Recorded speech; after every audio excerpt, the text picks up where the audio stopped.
আসসালামু আলাইকুম। HSC 24 batch তোমাদের লাস্ট যে আপডেট আমরা পেলাম সময় টিভি অনুযায়ী তোমাদের এইচএসসি পরীক্ষা হচ্ছে না। যে পরীক্ষাগুলো হয়েছে মোস্ট প্রবাবলি এর উপর কোনো একটা ক্রাইটেরিয়া বেস করে তারা রেজাল্ট দিবে এবং এটা তোমাদেরকে পরবর্তীতে শিক্ষা বোর্ড থেকে জানাবে যে কীভাবে আসলে রেজাল্ট আসবে। তো যাই হোক, এইচএসসি নিয়ে ডিলেমা অনেক হয়েছে এবং এটা নিয়ে আমরাও আসলে সবাই খুব ডিলেমার মধ্যে ছিলাম যে একবার এটা শুরু হয় একবার এটা শুরু হয়, এই জন্য দিতে টানে, এই সবাই আবার একদিকে দৌড় দেয় আবার একদিকে টানে, একটা গ্রুপ দৌড় দেয় একটা গ্রুপ বসে থাকে। সো এরকম অনেক কিছু গেছে। বাট যাই হোক, পরীক্ষা হচ্ছে না যেহেতু, সো আমাদের আর এইচএসসি নিয়ে আমাদের আর চিন্তা করার দরকার নাই।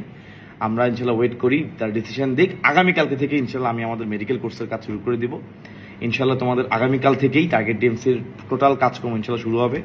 কারণ এগুলো নিয়ে আসলে বসে থাকলে তোমাদেরই লস এবং আলটিমেটলি আমরাও আসলে একটা যে ডিসিশন দিব এটা আসলে আমাদের কোনো ইখতিয়ারের মধ্যে পড়ে না।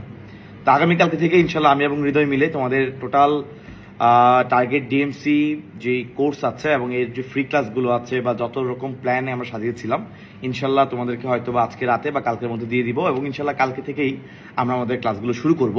শুরুতে আমাদের টার্গেট ডিএমসি যে গ্রুপটা আছে, যেটা কম্বাইন্ড সকল স্টুডেন্টের জন্য সাধারণ গ্রুপ, ওই গ্রুপে ইনশাল্লাহ কিছু ফ্রি ক্লাস ইনশাল্লাহ হবে। স্পেশালি তোমাদের শর্টের বাইরে কিছু অধ্যায় ইনশাল্লাহ আমরা ওখানে নিব। আর ওই গ্রুপটাতে আমি অবশ্যই তোমাদের যুক্ত হওয়ার জন্য কমেন্টে গ্রুপের লিঙ্ক দিয়ে দিব, গ্রুপে যুক্ত হয়ে যাবা এবং সবাই আশা করি যে যে প্রিপারেশনে নিবা তোমরা একটু সময় নাও, নিয়ে ডিসিশন নাও। আজকে রাতটা ডিসিশন নাও ইনশাল্লাহ। অলরেডি তোমরা জানি ডিসিশন নিয়ে ফেলছো। কালকে থেকে ইনশাল্লাহ তোমরা তোমাদের এডমিশনের জন্য তোমরা প্রিপেয়ার্ড হও এবং মোটামুটি জার্নি শুরু করে দাও এবং পরবর্তীতে যদি কোনো ফার্দার ডিসিশন আসে আসুক, বাট তুমি তোমার এই টাইমটা তুমি লস করবা না। তুমি কালকে থেকে ইনশাল্লাহ শুরু করো।